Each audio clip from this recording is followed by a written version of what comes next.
আপনি যখন ব্যাংকে টাকা রাখেন ভাবেন সেটা নিরাপদ, কিন্তু আপনি কি এটা জানেন গত 10 বছরে বাংলাদেশ থেকে প্রায় 22,000 কোটি টাকা লোপাট হয়েছে ব্যাংকগুলোর মাধ্যমে, আর এর বড় অংশেরই কোনো খোঁজ মেলেনি। তাহলে এই লুটগুলো হয় কিভাবে, কারা করে, আর কেন এখনো এর সমাধান হয় না? আজকের ভিডিওতে আমরা এই বিষয়েরই আলোচনা করব। তো চলুন শুরু করি। ব্যাংক মানেই জনগণের ভরসার জায়গা, কিন্তু বাংলাদেশের ব্যাংক মানেই এখন অনেকেই ভাবে লুটের টাকা সাদা করার জায়গা। সোনালী, রূপালী, বেসিক, ইসলামিক, ফার্মার্স ব্যাংক, একটার পর একটা কেলেঙ্কারি আর জনগণের টাকা উধাও। 2010 থেকে 2024 সালের একটা শ্রমিক 2010 সালে সোনালী ব্যাংকের মাধ্যমে 4,000 কোটি টাকা জালিয়াতি করেছিল হলমার্ক। 2012 সালে বেসিক ব্যাংক কেলেঙ্কারি, যেখানে 4,500 কোটি টাকা ভুয়া জামানত দিয়ে ঋণ তোলা হয়েছিল।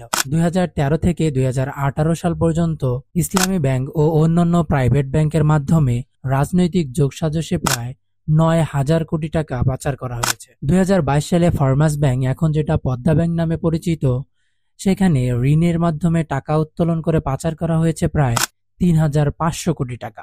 মোট লোপাটের অর্থ 21,000 কোটি টাকা। বাংলাদেশ ব্যাংকের নিজস্ব তথ্য অনুসারে 2017 থেকে 2023 সাল পর্যন্তই সরকারি ও প্রাইভেট ব্যাংকের খেলাপির ঋণ দাঁড়িয়েছে প্রায় 13,00,000 কোটি টাকা। এগুলোর সুদ করের মাধ্যমে জনগণকেই পরিশোধ করতে হয়। প্রভাবশালী লোকেরা, রাজনৈতিক নেতারা ব্যাংকের ঊর্ধ্বতম কর্মকর্তাদের সাথে ভুয়া কাগজের মাধ্যমে ঋণ পাশ করায়। তাদের থেকে কোনো ঋণ আদায় হয় না, বরং পূর্ণ তাফসিল বা মওকুফ করা হয়। জালিয়াতি বা শেয়ার মার্কেটের কারসাজির মাধ্যমেই ব্যাংকে ক্ষতিগ্রস্ত করা হয়। বাংলাদেশ ব্যাংকের নিয়ন্ত্রণ খুবই দুর্বল। তাদের তদন্ত রিপোর্টও চাপা পড়ে যায়। ব্যাংকে আপনি যখন টাকা রাখি, সেটা আমানত হিসাবেই রাখা হয়। আমানতের টাকা যখন কেউ ঋণ নেয় আর ফেরত দেয় না, তখন ক্ষতি হয় ব্যাংকের, সাধারণ জনগণের। ব্যাংক কিভাবে ক্ষতিগ্রস্ত হয়? ব্যাংক তখন ঋণের সুদ বাড়ায়, আমানতের সুদ কমায়, অর্থাৎ ক্ষতিগ্রস্ত হয় সাধারণ জনগণ। কেন্দ্রীয় ব্যাংক আবার সেই ব্যাংকগুলোকে বাঁচাতে তহবিল দেয়। জনগণের করের টাকা দিয়েই সেই ব্যাংকেই তহবিল দেয়া হয়। 2023 সালের খেলাপি ঋণ দাঁড়িয়েছে প্রায় 11.2%, যা দক্ষিণ এশিয়ার মধ্যে সবচেয়ে বেশি। কেন এইসব ঘটনা ঘটে? রাজনৈতিক হস্তক্ষেপ সব থেকে বড় একটা সমস্যা। নিয়োগ, ঋণ অনুদান সবই রাজনৈতিক যোগসাজশে হয়। দুর্বল নিয়ন্ত্রণ ব্যবস্থা। বাংলাদেশ ব্যাংকের অনেক রিপোর্টেই চাপা পড়ে দুর্বল নিয়ন্ত্রণের কারণে। আজ পর্যন্ত বড় কোনো ব্যাংক লুটের মূল হোতা শাস্তি পায়নি। যেসব মিডিয়া এসব তথ্য ফাঁস করে, তথ্য প্রকাশ করে, তারাও পরবর্তীতে চাপে পড়ে যায়।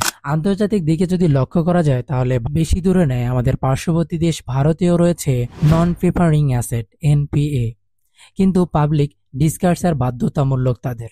ইউএসএ, ইউকে বা ইউরোপের যেসব দেশ রয়েছে, এগুলোতে ঋণ খেলাপির পরিমাণ কম, কারণ তারা কড়া শাস্তির বিধান রেখেছে। বাংলাদেশে ব্যাংক লুট মানেই হলো no punishment, no return system, যার কারণেই বাংলাদেশের নেতাকর্মীরা, বাংলাদেশের বড় বড় নেতারা বা বড় বড় প্রতিষ্ঠানে ঋণ নিয়ে তারা লুট করে।